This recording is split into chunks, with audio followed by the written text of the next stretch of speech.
Dalam rangka memperingati HUT ke-75 Satuan Polisi Pamong Praja Satpol PP, HUT ke-106 Pemadam Kebakaran Damkar, serta HUT ke-63 Satuan Perlindungan Masyarakat Satlinmas, Satpol PP Buleleng menggelar aksi bersih-bersih di kawasan eks Pelabuhan Buleleng Selasa 11 Maret 2025 pagi. Kegiatan ini merupakan bagian dari program Buleleng Bebas Sampah Plastik yang melibatkan seluruh personil Satpol PP Buleleng, Damkar, Satlinmas, Dinas Lingkungan Hidup Dehla Buleleng, serta masyarakat setempat. Kepala Satpol PP Kabupaten Buleleng sekaligus PLT Kepala Dinas Damkar Buleleng, Igede Arya Suwardana, menegaskan pentingnya menjaga kebersihan lingkungan sebagai langkah mengurangi resiko banjir dan meningkatkan keindahan kota. Ia menyampaikan bahwa aksi ini bukan semata-mata tanggung jawab pemerintah, tetapi juga membutuhkan peran aktif seluruh masyarakat.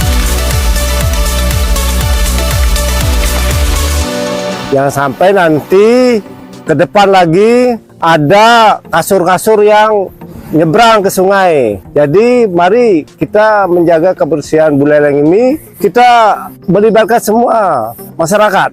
Bersama-sama kita menjaga kebersihan Buleleng.